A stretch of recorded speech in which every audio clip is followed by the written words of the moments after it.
Blue map, Delane Sims. Wow.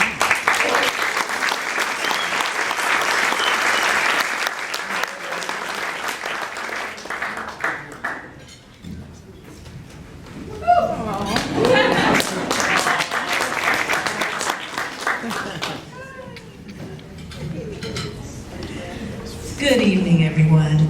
Good evening. My name is Delane Sims. I'm the older, shorter sister. And I'm Rue Mab. I'm the taller, younger sister.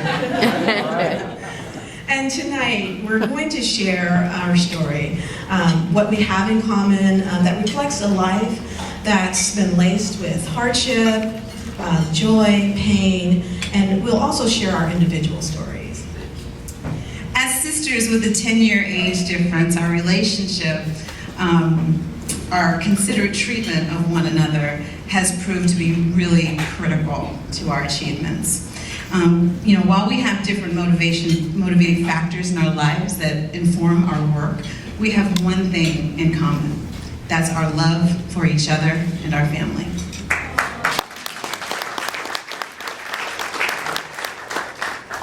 I'm gonna try not to cry.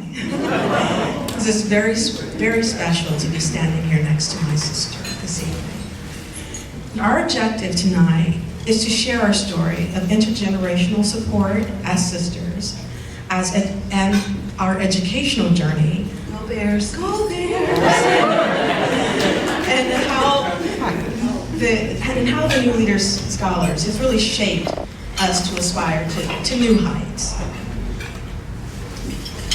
Thank you, Delane. So my topic is pioneers, risks, and payoff. So often pioneers do not survive. so stepping out into uncharted territory, can at worst be dangerous, but at minimum, lonesome. Back in 2004, I decided, as many of you all know, to change my life's options. After finding myself divorced with 3 very young children, Seth, Arwen, and Billy, I knew that without a college degree, I would not be able to have the life options to help me and my family. I wanted to be thriving, be sustainable, and back then, survival meant getting a good paying job. So I went to school at night while working to take care of my kids during the day, working full time. And my childcare was managed by Excel spreadsheets, populated by friends and family and a cohort of sitters. And while I was able to pull together the support to cover my time away from home, my efforts were so often misunderstood. Too often I heard sentiments like, "Why are you going back to school? You should be home with your children." Or, "Aren't you too old for this?" Or the most common inquiry was, "To what end?" While I knew I was doing the right thing for my family, these comments were hurtful and isolating, as I knew firsthand that the pain and confusion of separation from a parent through my experience as a foster child was real. And while I didn't know all the details of my destination, I remained resolved in my focus. I engaged with the hard work, and I followed my own compass toward my own true north, where I believed a better life for me and my family awaited. The sacrifice paid off, and I was admitted to Berkeley at age 35.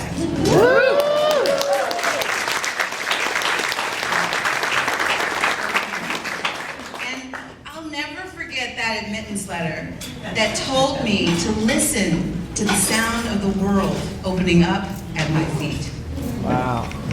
The impact of my acceptance affected more than my children, however. Others were watching.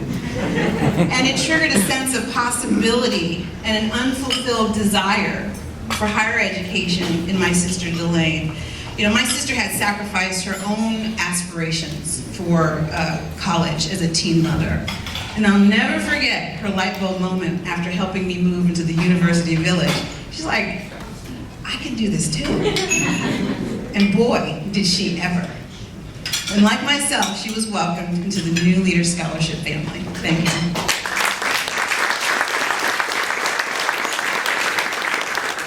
And this year, I was especially proud that my sister graduated from the University of California with the highest academic honors.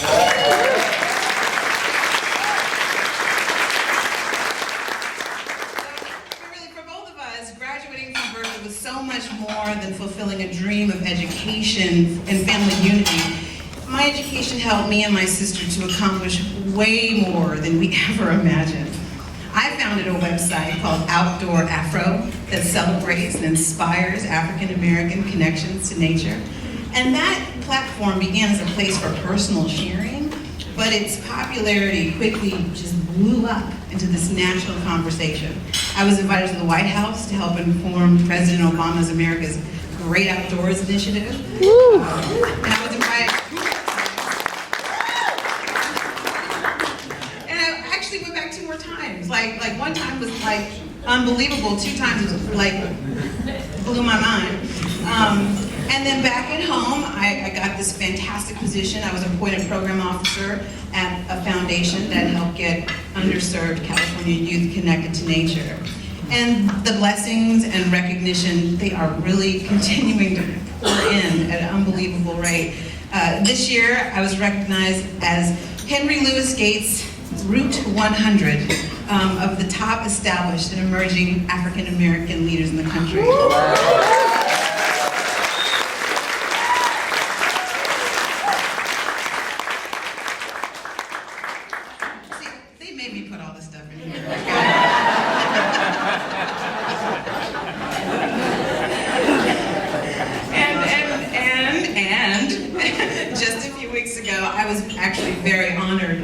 To be awarded the Josephine and Frank Duveneck Humanitarian Award at Hiddenville Ranch, the site of where I camped as a Girl Scout. And it really helped close the loop on a lifetime of outdoor experiences. I am just so grateful, as you can see, for the education that has not only transformed my life, but has opened a pathway for me to change the world. I thank the New Leader Scholarship. Shannon, all of you, all of my friends, so many neighbors, so many supporters for being there every step of the way, and for joining me in celebrating our continued success. Thank you.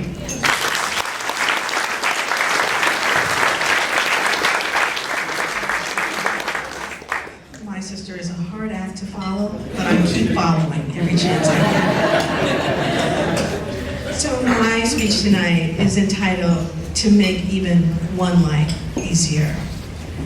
Life for me ain't been no crystal stair. Yes, the words of Langston Hughes poignantly describe my life's journey. Born in a mental institution to a schizophrenic mother could have resulted in a life that ended before it began. However, fate would dictate that my life course would be one that would focus on helping those who are marginalized while striving to support our family as it rose like a phoenix from the ashes of our past. My pathway into the world took place at Agnew State Hospital, where our mother was committed with the diagnosis of schizophrenia, which prevented her from raising her children. I'm the oldest, as we mentioned earlier, just to remind you, and the only child that was placed in the care of our aunt, who loved me but suffered from alcoholism. Despite the harsh experiences that I had with my aunt, the vestiges of her love triumphed over the abuse I experienced with her. At an early age, she inspired my love of poetry and good language. She often recited rhythmical literary pieces by Kipling, Longfellow, Poe, and others. Little did she know that she was providing an escape for me into a world that became a portal of refuge. Ultimately, she turned into the most kind and caring woman in the world. She went out of her way to help her family and others, and she always made sure to take good care of her sister, our birth mother, by doing all that she could to make her life comfortable. This part of my life played a profound role in my understanding of reformation and redemption, and inspired me to focus on using my talent to create a healthy and prosperous legacy for our family. However, it was my sister Rue who is largely responsible for inspiring me to attend college and then become a New Leader Scholar. So in 2006, I enrolled in Berkeley City College with a goal not just to meet the University of California's academic standards, but to surpass them. Even though I was an honor student, my workload at Berkeley City College proved to be almost insurmountable. It became apparent to me that something was wrong, since I had to work 3 times as hard as my classmates to maintain my grades. I was tested for learning disabilities, which revealed a mild cocktail of ADD, ADHD, and dyslexia, and a variety of learning challenges. Finally, things started to make sense. All my life, I had struggled in school, and I never knew why. This knowledge really empowered me. Despite my learning struggles, I challenged myself to seek elected office and become a student senator. I also received one of the highest honors of the Peralta School District, the Chancellor's Trophy Award. I was accepted to UC Berkeley and Mills College and attended both at the same time. I also worked for the ACLU and became a board member for an organization called Death Penalty Focus, which seeks to end the dysfunctional death penalty in California.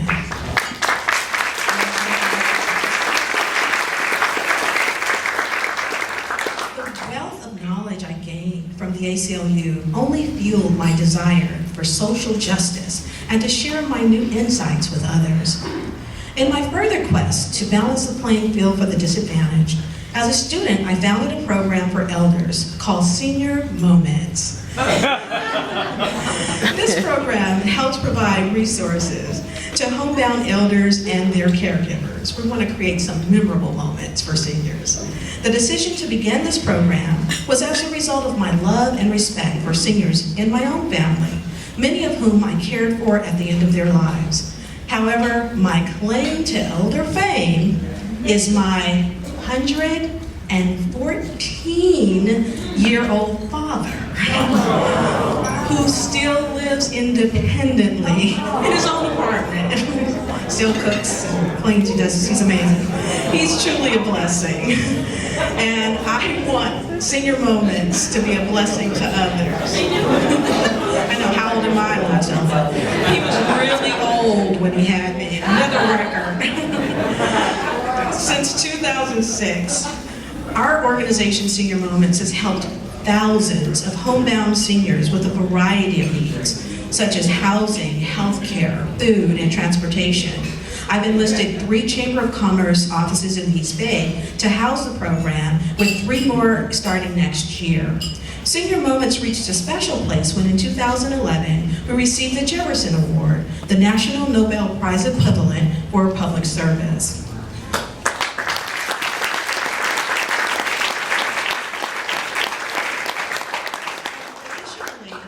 I secured a Cal Student Research Fellowship, which enabled me to conduct research in Washington, D.C. on health disparities that lead to social isolation among elders.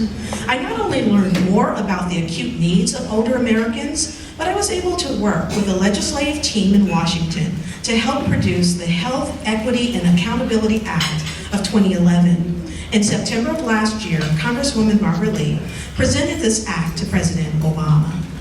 Many are not aware of the plight of older persons within the broader landscape of poverty, structural inequalities, and human rights violations, and my goal is to fight for these elders.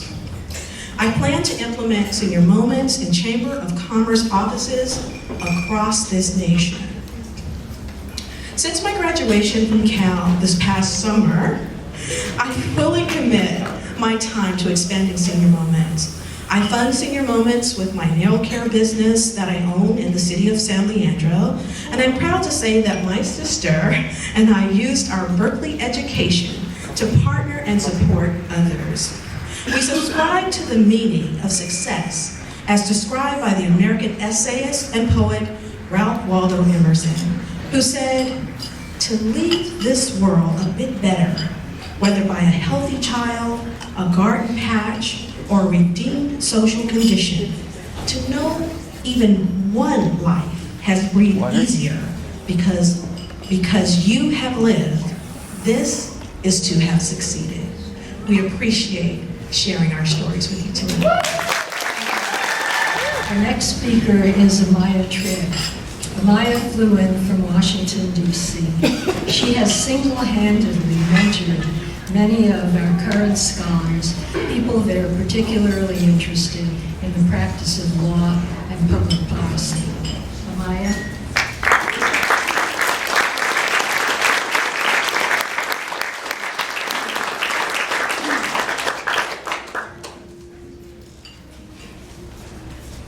Hello everyone. If I first say that was very, very privileged to listen to two amazing stories from one amazing family. It's not often that you see two at one. Good evening. It's a pleasure to be here with you all. My name is Amaya Trigg. I became a New Leader Scholar in 2006 when I was a junior at UC Berkeley. The opportunity to become a New Leader Scholar couldn't have come at a more critical time. My family had just lost my grandfather. I lost a hefty portion of my financial aid package, and I had just begun to work 2 jobs to meet the shortage. When I was 14 months old, my mother died of breast cancer. Shortly after that, my father was indicted and convicted of fraud, and my 2 older brothers and I were sent to live with our grandparents in Las Vegas, Nevada. My grandparents took on the task of raising a second set of children on nothing more than a meager pension and Social Security payments. They struggled terribly to provide for us, but they shielded us from the financial strain that they were under for most of our childhood. Although they showered us with an abundance of love and support, as I began high school, it became very clear to me that my family was in no position to contribute to my college education. When my father returned from his vacation, as my family so awkwardly called it, very awkward, our stable structure was uprooted. My father and I had a tumultuous relationship, and the term daddy's little girl never quite came into fruition. But we are best friends now. I threw all of my energy into my schoolwork as an escape from my unconventional family life. I was the first Black valedictorian at my substantially diverse public high school, and I was thrilled to have been admitted to UC Berkeley. As a double major in psychology and African American studies at Cal, I was excited by the varied and vigorous challenges in classes ranging from neuroscience to the political philosophy of Martin Luther King Jr. It was the practical experiences that I received through my internships, though, that began to inform my career goals. Throughout my junior year, I worked in the Alameda County Superior Court as an intern in the Pretrial Services Office. As an intern, I conducted interviews of defendants who were awaiting arraignment and composed character reports for judicial review and determination of whether or not the defendant was fit for release on his own recognizance without having to post bail. In my first week as an intern, I quickly recognized a very disheartening trend in the race, class, and age of the defendants that I was advocating for. Each week was overwhelmingly comprised of young Black and brown men, my age, my peers, staring back at me through a plexiglass, as well as the mentally disabled. Although I had always wanted to attend law school, witnessing the real-world effects of practices such as the policing of race and class that I learned of as an African American Studies major incited my interest in the criminal justice system in particular. I graduated in 2007 with honors in both degrees and was named salutatorian of my African American Studies class. With the help of the New Leader Scholars Program, I was able to afford to apply to a variety of law schools, even some that I was sure were reach schools for me. I was admitted to UC Berkeley's law school, and I received a second New Leader Scholarship. But then, to my utter disbelief, as I was finishing a shift at Starbucks, I received a phone call from the Dean of Admissions at Harvard Law School, welcoming me to the class of 2010.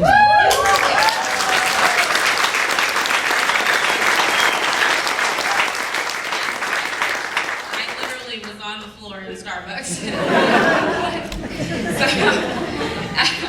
It was very interesting. After adjusting to the rigors of life as a first-year law student, I began to realize how restrictive litigation is as a means to achieving far-reaching social change. I wanted to learn more about impacting the creation of the law itself, as opposed to only its strategic applications. So I applied to the joint degree program between the law school and Harvard's Kennedy School of Government.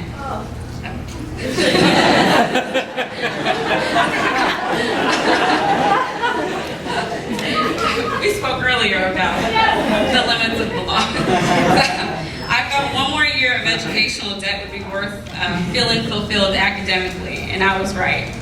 Throughout law school, I continued to concentrate on criminal and racial justice issues through internships and research positions focused on various aspects of the relationship between the death penalty and race, indigent defense, and criminal justice policies. I finally finished my career as a student, earning a Juris Doctor and a Master's in Public Policy from Harvard in 2011.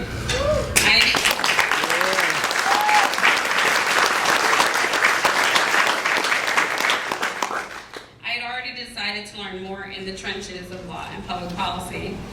Last year, I worked as a law clerk in the United States District Court for the Southern District of New York in New York City, and I just completed my second month as a law clerk on the United States Court of Appeals for the Fourth Circuit in Baltimore, Maryland. All right. These and my family experiences have affirmed my decision to pursue a career as a public defender. Reflecting back on my 6 years as a member of the New Leader family, one aspect stands out as the most fulfilling. Over the years, I've had the great good fortune of being able to share my experiences through mentoring New Leader scholars who have joined the family after me in their efforts to gain admission into law school and public policy programs. I was blessed with this same mentorship from two New Leader scholars ahead of me, Felicia Warren Jordan.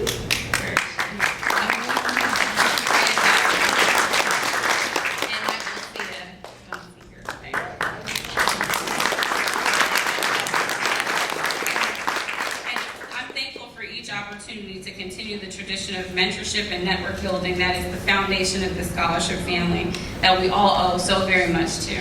Thank you.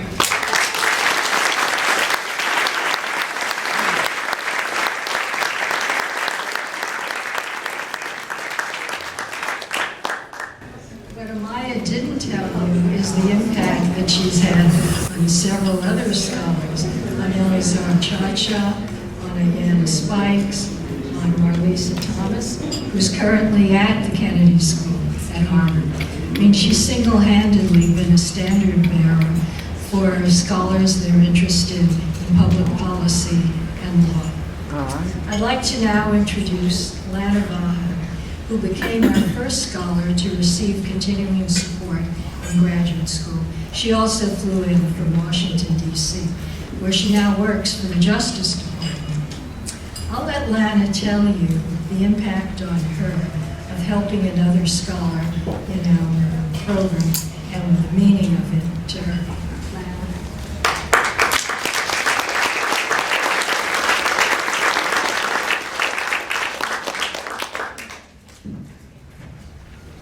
So listening to the speeches before me, I kept thinking, wow, those are hard acts to follow. They must be punishing me by putting me last. But having heard our last speaker end on the note of the power of the network, I see now that Ruth and Bill had, there was a method to the organization of this, because my speech is about the power of the New Leader Scholarship Network. We come from everywhere. Our families were poor, disenfranchised, and disadvantaged. Our communities were marked by internal and external barriers, limiting our access to the elite world, holding America's power, influence, and authority. Now the New Leader scholars are college students, graduate students, professionals, professors, lawyers, and public advocates, doctors, and social justice workers. We each have our story. Mine is of a 9-year-old Russian Jew who escaped institutional anti-Semitism of Soviet Russia. My mother worked at Walgreens for 20 years, struggling with language and culture so that my sister and I could have basic health care. I completed my BA and law degree at UC Berkeley, and I spent my third year of law school in an exchange program at Harvard. After working in the private sector, I joined the United States Department of Justice. Our stories are those of individual perseverance, but more importantly, our stories reflect an interdependent web of collective perseverance. The story I'd like to share with you today is about how my path intersected with that of another scholar, Yesenia Ocampo, and how that link between us demonstrates the power of the New Leaders Scholar Network with Ruth and Bill Goldman at its hub. Yesenia Ocampo is from Bakersfield, California, and is the daughter of Mexican agricultural workers. She received the New Leaders Scholarship in 2008. She graduated from UC Berkeley with a degree in sociology, hoping to pursue a graduate degree in this field after getting some work experience. She moved back home to Bakersfield in order to give back to her community and found employment as a recovery coordinator working with at-risk mentally ill youth. During a regular site visit with one of her Hispanic teenage clients who had a history of suicide attempts, Yesenia realized that the boy was in crisis. Yesenia relied on her supervisor's telephone instructions to get the boy to safety. Those instructions were to have the boy volunteer to be admitted to a mental health facility and then to call 911 so a medical team could transport him. She was successful in getting the boy to agree to be picked up, and she made the call to 911. To Yesenia and the boy's disappointment, it was not a medical team that showed up, but 2 sheriff's cars. After a brief conversation with the deputies, the boy panicked. He backed away while pointing a knife to his own chest, and he threatened to kill himself. Upon seeing the knife, the 2 officers instantly shot the boy, repeatedly in the chest without a single warning. This troubled boy, in need of care and understanding, was instead criminalized and then killed. The story doesn't end there, because all too often, tragedies like this one stay under the radar in immigrant communities. In addition to the obvious inappropriate violence of the sheriffs, there are other levels of dysfunction that could allow such a tragedy to unfold. One of these is that it represents the inability for a community with little voice or influence to protect itself. Yesenia, who had made such strides in her professional life so that she could help protect her community, now found herself in a compromised position without her own protection. She found herself in unfamiliar territory, without an advocate, as various parties with conflicting interests began contacting her about this incident. A few days after the incident, Yesenia reached out to Ruth for advice. Ruth tapped the New Leaders Network and called me in Washington, D.C., where I live and work for the Department of Justice. I immediately contacted Yesenia, who I had previously never met. The more we spoke, the more I gained respect for this brave, thoughtful, dedicated young woman. The more I learned about the incident, the more I realized that Yesenia was way in over her head. Both Yesenia and I concluded that if she did not obtain legal counsel to represent her interests, the wake of this tragedy might swallow her up and reverse all her hard years of work and success. I immediately tapped the network that I developed from law school at UC Berkeley and Harvard, and through my work in both the private sector and the government. After many calls and emails, a former UC Berkeley law classmate managed to get his prestigious law firm of Sullivan and Cromwell in Los Angeles to agree to represent Yesenia pro bono. From Bakersfield to San Francisco, from DC to LA, the power of the New Leader Network extended from city to city, coast to coast, and back again. This experience has made me redefine how I gauge my professional success. We often define our professional successes by landmarks in our careers. For me, when I received my law degree, got my first job at a private law firm, paid off my student loans, and joined the ranks of the US Department of Justice, those were certainly defining moments. However, I now see that being part of a network, I now see that success is being in a position where I can positively influence the fate of others. Success is being part of a network that traverses the institutional barriers that are holding disadvantaged communities back and excluding them from power and influence. It is getting on the other side of those barriers and being able to bring people across with me. This network reflects our collective success, and it's what the New Leader Scholarship community means to me. I'm proud to be part of this self-sustaining, self-propagating web of scholars who are bridging the gap between where we collectively came from and where we're collectively headed. Thank you. Here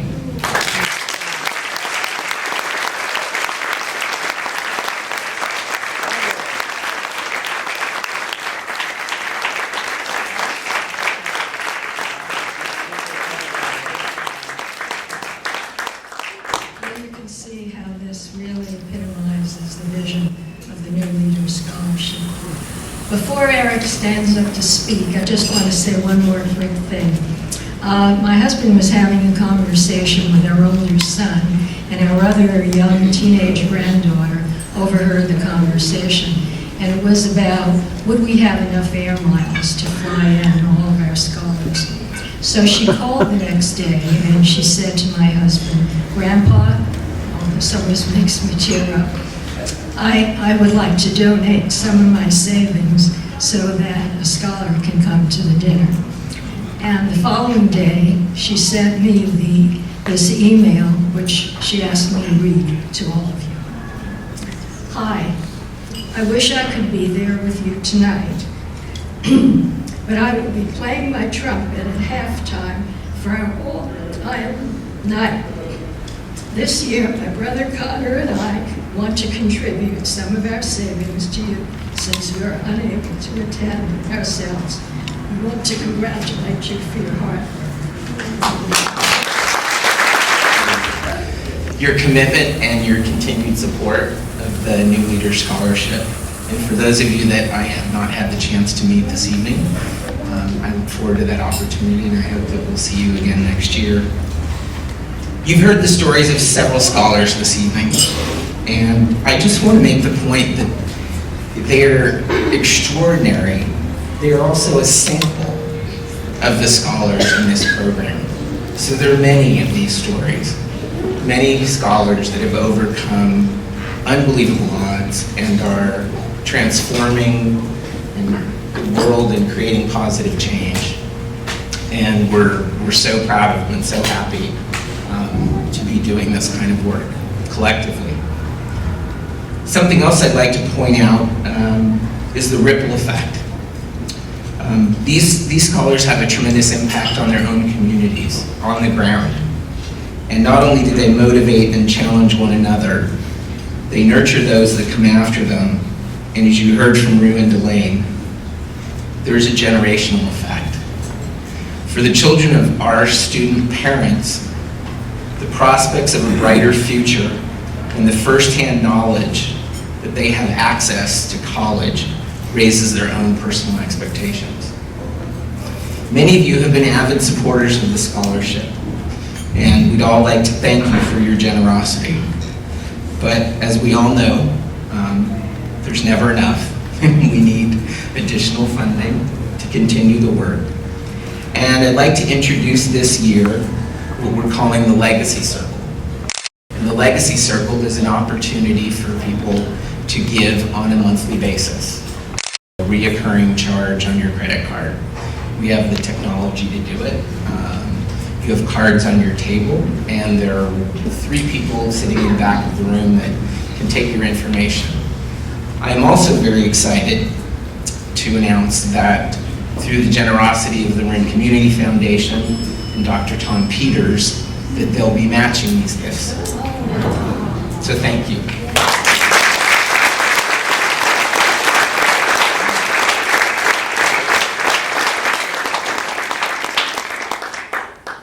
Now, for those of you that give on an annual basis, large or small, I don't want to discourage you from giving this evening either. So feel free. Again, there's cards on your table, and there are folks in the back of the room.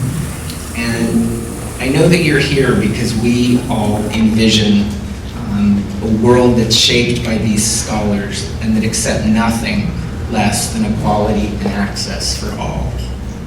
We know you believe in this positive social change, and that's why you're here tonight.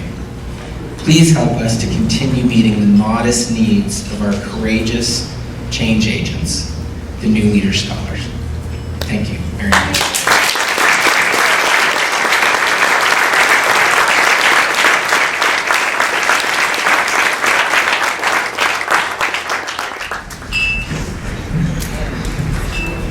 Thank you so much for your attention, your patience, your undivided regard for these extraordinary people. And good night.